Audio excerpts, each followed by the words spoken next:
few debut albums sum up the streaming era quite like American Teen, an incredible, groundbreaking and hugely successful release for Khalid. But what comes next? A second album, Free Spirit, and right now a conversation about it captured in the legendary Henson studios in Los Angeles. This is the Khalid interview on Apple Music. How long have you been in here, Khalid? I just got here this week. Yeah, in this space. Where have you been recording mainly? We usually record Record Plant. Yeah, a Record Plant. Right. This one is definitely vibey.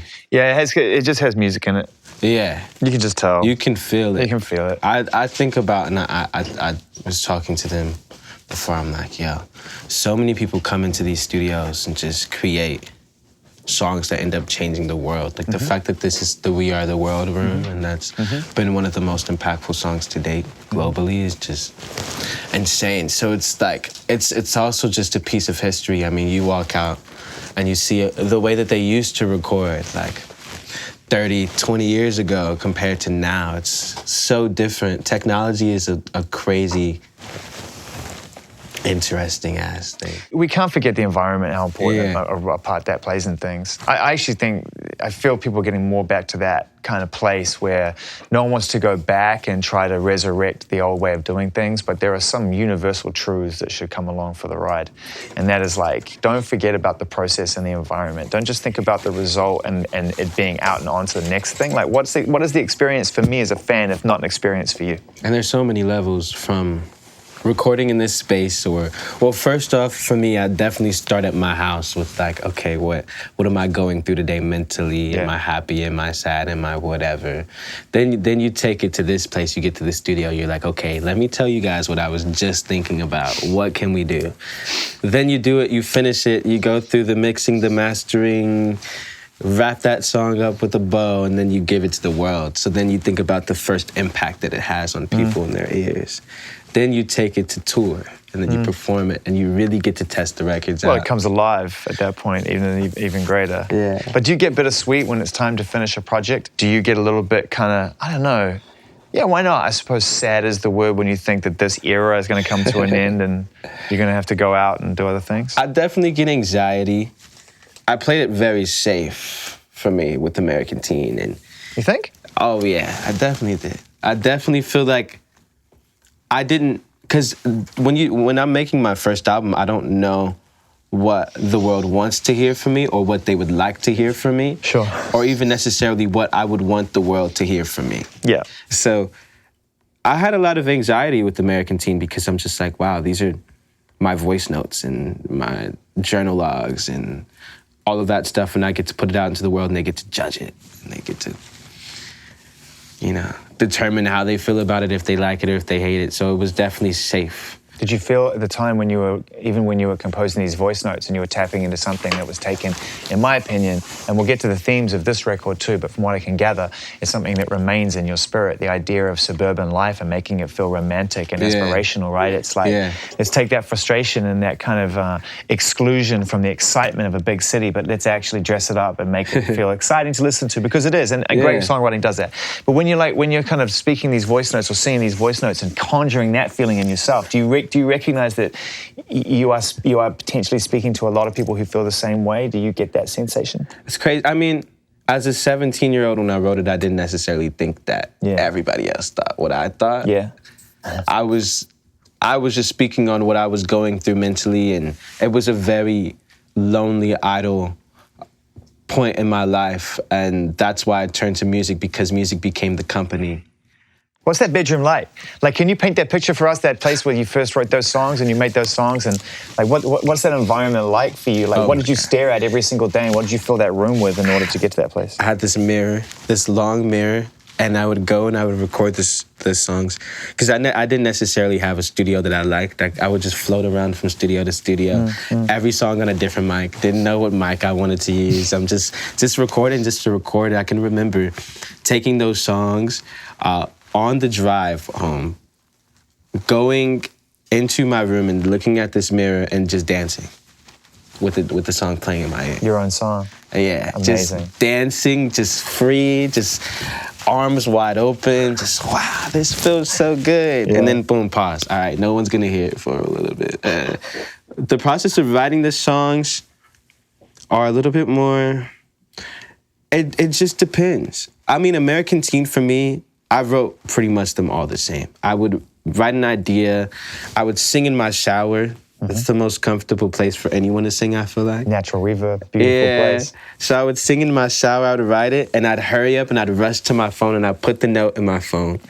And then I'd write it, I'd bring the idea to the studio. I have literally hundreds of voice notes just through my phone of just that moment of time. And it's cool to see the songs come to life because it always ends up being something I didn't expect when I first started it. Everything always changes. Nothing is permanent. But there has to come a time as an artist where you're like, okay, I'm not going to do anything else to it.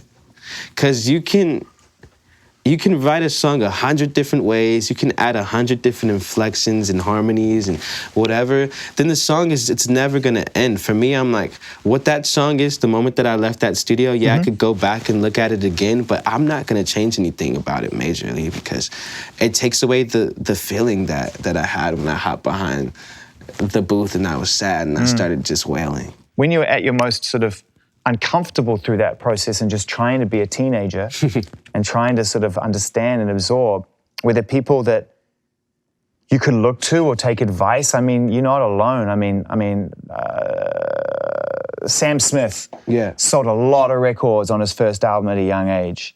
You know, did you get a chance to kind of just privately chop this up with people and say, how do we do this? And who did you talk to and what this conversation is like? Luckily, I have so many friends in the industry, which is great, you know. Talking to someone I love to talk to so much, and we share the same birthdays, me and Kelly Rowland. And I love to talk to her. And she is another one who's been through it. Yeah. Emotionally, the connection that we share when we have a conversation, it's like she just wants to make sure, are you good? Is everything okay? Like, mentally, where are you? Are you all right? If you ever need to talk about anything, she'll hear the song, the saddest song, and she's like, we need to talk. We need to talk about this. And I love that. I have that relationship with her, whether it's, I can always remember my conversations with Black, for sure. Especially when we were in El Paso. He came out to my show in El Paso and we just talked about the fact that one, being in the thick of it is a little overwhelming because you think about the fact that your songs are starting to have impact on the way that people live. So people cry to your songs, they laugh, they smile, they have their firsts, whatever. They have their lasts, whatever. There's just so many different levels to the way that music impacts someone, whether it's even just them hearing it on a radio or them hearing it on their phone in their favorite playlist. And that's a lot of pressure. Because if they get to have all of these moments, you think about what song you want to give them to have that moment too. Yeah, you put the cup for the horse. You start to get it around the wrong way. And you start overthinking about things and you got to realize that, okay, they're sharing their moment with you, but they're sharing their moment with the genuine you. Yeah. That's right. The authentic you. So just continue to just do what you're doing. You don't gotta really think about what people want as long as it's from the heart at the end of the day. Let's lighten it up real quick. Who was the person that you met on your travels during the most ridiculous, like fish out of water environment that you were like, holy shit? Oh, I have a list. Yo, when I met Drake, it was crazy for me. When I met Drake, where was that? Australia. He was on a tour, I was on a tour. This is actually not that long ago, but I'm only like 20, so it's a lot of time for me. It's a lot of time. My life in the context of life of duration through experience, it's a long time It's ago. a long time. So I met him, and it was crazy because I can remember walking down this hallway backstage, and I'm just walking. I really wanted to meet him, and I'm trying to walk into the opposite way of where he's walking because I know how it is to be backstage the moment that you hop off the stage. And I was like, I'm not trying to get in anybody's way. I'm like, I need to just walk away. So I'm walking away, and then I hear my name. I hear Khalid. I was like, turn around, and it's Drake. And I'm like, Straight off stage too. Yeah, and I really respected that. Yeah. Because there's so many other people who would just be like, I'm just gonna keep walking and I'll just see them later. Yeah. Nah, he called my name and I turned around and he was so nice to me. And that's what I really respect when an artist is genuinely nice. So we had a conversation, we chopped it up and he was nice. And you move forward with time. Met him again in a situation, he approached me, he came up to me. That's really what I respect. You're still a fan, I love it. Yeah. Now you're in a situation where you can offer advice to those that you care about right at the precipice of their own experience. And you've already collaborated with Billie, and now she is about to go through that holy out the roof smokes. And like already, it's like her and Phineas can't help it. Like they dare us. They go, I'm going to make this really reduced, really dark, horrorcore, four on the floor, weird ass song, and it's going to go #1 all over the world. So, there's no avoiding this right now. And I wonder kind of what your thoughts are around where she is in her career and because, she speaks so highly of you. You guys are no good friends. Yeah, she's amazing. She's a rock star. I catch myself in moments of thought where I'm just scrolling through my phone and I'm like, what the I'm like, y'all see this? Do y'all see this cover that she just did? Do you see this song? Bury a Friend? Like, are you guys hearing this? Are we hearing the same thing? Because this is exceptional. And the music is amazing. Unafraid, man. Unafraid. The fact that she's so young and growing up in front of everyone's eyes. She was younger than me when she started. So the fact that she's growing up and she's daring enough to be like, I'm going to do what I want to do and I don't care. I'm fearless. Her and Phineas have an amazing relationship. The fact that it's so strong that you can hear it through the songs that they make. And what I talk to her, age means nothing when it comes down to artistic quality. But I'm like, if you're making this music at the age of 17, what are you gonna make at 20? So I'm thinking of the long run of her, and I've thought that since the moment that I met her, I thought about the long run. I'm like, she is going to be a superstar. And the fact that I get to be living in the same era as Billie Eilish is a blessing for me, because then it also charges my artistic qualities of myself, because I'm like, if she's making music this good, I gotta make great music too, And it's not necessarily, it's not even a competition, it's inspiration. Of course. Yeah, absolutely. You get pushed by each other. That's the game. And she told such a sweet story the first time we spoke about you before we played your collaboration together, your duet. And she was like, man, I just felt like I'd known him like forever. Yeah. And a lot of people say that about you. And I get the feeling that you're obviously a very generous collaborator.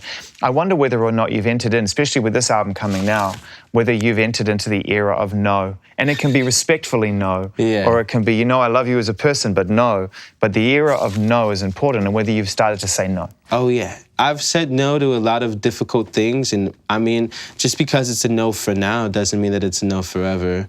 And it's never in bad intent. It's more about mental health.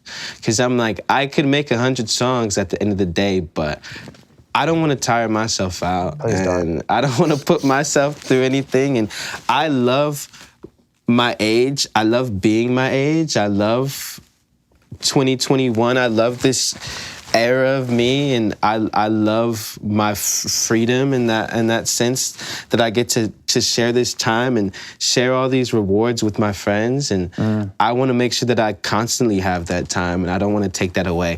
But I bring them everywhere anyway. When I'm gone, I bring my friends with me on the road. I always thought that was the ultimate. Like, if you get to a point where you have creative freedom and you have a little bit of money and a little bit of resource and a little bit of support, then why wouldn't you bring your friends and because they're the people that know and understand you, and you would absolutely maintain a similar standard of quality, because otherwise you wouldn't be friends in the first place. Yeah. They keep you sane. They keep you grounded. They keep you you. Yeah. I don't want to lose myself in this. I'm like, dude, I keep thinking about how you're nearly 21, right? Yeah. As of recording right now, it's like days away. Yeah, days away. And I think like, wow, the 17-year-old in you would have been thinking, because we all plan for our 21, it's probably the first major milestone we get outside of puberty. Right. And so you're sitting there thinking like, okay, man, one day I've got to make sure I have my best 21st birthday ever. Your 21st birthday is so different to what you thought it was going to be, bro. Oh my goodness. But what's crazy is about turning 21, I'm still going to be acting and still going to be giving the energy to my friends, and it's reciprocated just as well as if I wasn't in this position to have a crazy party. For me, I hate parties. Like, parties make me nervous. I know, because I saw you at your party last year and you were in the corner just like, hello. Yeah. I hate parties. But luckily, I get to just go into this 21, to this new door to life with so many people that I love, and I get to share that amount of energy with them in that moment, and the comfort of my own home. It's amazing. I'm glad that I get to go into 21 with the people that I have around me. And it's a blessing. It's a blessing to be at this stage of my life at this age. The reason we're here is because you have this new album. Oh, yeah. You know, where are you at? What is the kind of, as of right now, what shape is the project in? Is the album in? The album is almost done. Like, as almost can be. Almost. But now it's kind of just tightening things up and making sure things are just in an amazing place for me. Me doing my job and making sure all my vocals are recorded. And the production is really going to be... What I learned with Sun City is I really dived into production of a body of work in its entirety. From the moment that it starts to the end. I want to make sure everything is as seamless as possible. I want to make sure all the songs are in the right place. I want to make sure that every moment has its moment. So I feel really good about the songs that I'm making, but I'm going to feel even better when production is in a place where I'm like, oh my God, this is it. We did exactly what we wanted to do. I've been working on this album since, I would say, early 2018. After I made Sun City, I started making my favorite songs. After I, you know, went into Sun City, like, okay, I gotta be this level of experimental, but at the same time, just myself and everything. And I really opened the door for me to create things that I wouldn't have created before I did Sun City. It was a pivotal moment for me. So now the album is from songs old and new. I feel like the common thread is very cohesive, and the message behind the album, I really believe that people will genuinely feel it. What is it? It's all about, for me, the album's called Free Spirit. And it's about the path before and after you find your sense of freedom. And is freedom even a real thing? And it was just my question on freedom. I'm like, as much as I want to be a free spirit, I don't feel like I will ever truly be a free spirit because there's so many things that restrict me, whether it's the job that I am in. I wondered about this. I wondered about whether like the success of American Teen kept you at American Teen while your friends go off and have a life outside. They move on. In a way, they grow in a way that you can't. Yeah, they grow in a way that I can. I'm watching them grow in front of me. And I'm seeing them go through their firsts, and I'm seeing them go through their college experiences, and I'm seeing them go through life and aging differently. And I had to grow up after American Teen, but still I felt so restricted and so closed in. So it was really me having conversations with myself and being honest with myself. Like I said, it's like, will freedom really exist to me? To an extent, but overall, I don't really feel like I'll ever be free. Moments of envy when you see your friends going out and kind of, just mild envy, healthy envy, watching them live a life a path that you were on at one point when you were writing American Teen. That was you and your friends with the same dreams, on the same journey to a degree. It's crazy how an amusement park can be the funnest thing one year, and then the next year it's an anxiety attack. So this album was a way for you to write about that and to experience that, being unable to experience it. Yeah, 18 is a pivotal year for you, but 21 is is too. And they're two completely different experiences. 18 is your first step of adulthood. Now you're just like, okay, you're 21 and all right, it's go time. You can do everything. Not everything. You can drink. You can buy weed. But it's gonna be cool, and it does touch on American Teen, but at the same time it's just on steroids. Who Who have you worked with on this record? Who are some of the people that helped you make it? Okay, so crazy thing about this record. Started it with John Hill and Digi, my friends. John Mayer actually walked in here yesterday, and I played him that song, and then he ran and got his guitar. That's Mayer. And then, That's Mayer. Yeah, and then started just... Ken Mayer, man. Yeah. He just shows up on all the right shit. Yeah. It's like there could be the best thing going on just somewhere in LA, and it's like, hi, I'm John Mayer. Yeah. So he came in. He's so slick and sick. He put the guitar strums in there. How was that watching that happen? It was wild, yeah. It was wild, and it was just really cool that he liked the song. You know, I was like, wow. He's got great taste. He's got great taste. I was like, wow, he really, really likes the song. Did he do the Mayer face? He did the Mayer head, Does he do the Mayer head face? was rocking. He was in it. Yeah, he was just. He's got the Mayer face, man. It's like it was amazing to watch. You know what's funny? You call the album Free Spirit, and I can see how the concept works off the back of American Teen. Yeah. But it almost sounds to me like you've been in a process trying to get to that place yourself. Yeah. Throughout creating all these records, like I said, it's just a process of searching or finding freedom to realize, does it really exist, and to what extent does it exist, and where does it really come from? Does it come from your mentality, or does it necessarily come from your surroundings? And How do you relax? I smoke and chill with my friends, and I watch cartoons. I watch so many cartoons. For me, I feel like it helps keep me like imaginative. I watch cartoons, I'll chill with my friends. I love being around my friends. And yeah, I'll come here and I'll make these records, and I realize that that's a side of my life that I keep to this side, and I keep my regular life to that side. A lot of these records are a lot of these songs on the record are they're just honest. They're just real. And it's just like I said, I felt like American Teen was so innocent, and so like I touched on troubles, but I'm like, I go through everything a human goes through. We all go through the same things. You know, for me, although it's called Free Spirit, it's definitely so dark. It's dark, but it's not too dark where it's like, oh, I'm like dragging, I'm so sad. It's more just like, I'm in pain, you're in pain, These are dark times. we're in pain. These are dark times. This is a coming of age. We are finding ourselves. The roughest years of your life are around this time from 18 to 21, because you really gotta, and I mean, people still go through it. People still go through troubles of finding themselves. Luckily, I get to find myself through these records. I get to be, you know, I get to experiment. I get to go from one side where it's super funky, dance, disco, to like that where it's so soulful, to like R&B pop, like very like early 2000s talk, you know, influence from like the 70s to like now. It's just, there's so much, but it's really me. It's really myself. You'll be done by Coachella? Yeah.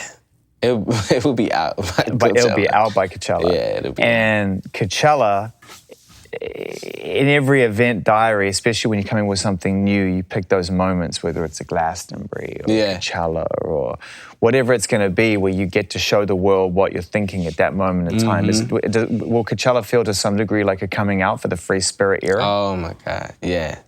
Coachella will be so Free Spirit. It'll be so, literally everything, all the plans, what I'm doing, you know, that will coincide with the album is just so Free Spirit. And I'm just ready for this era. I'm ready for this era. I'm ready because it's so mature, you know? Is it all you? No collaborations on the record? It's... Apart from John Mayer? At this point, it's just all me, which is crazy because American Teen was just all me. I don't know, maybe I'll, you know, contact someone to kind of fill in the gaps and take songs to the next level. I would love to have a rapper on it. Who are you loving right now? I would love J. Cole. Have you met him? I would love that. I haven't met him.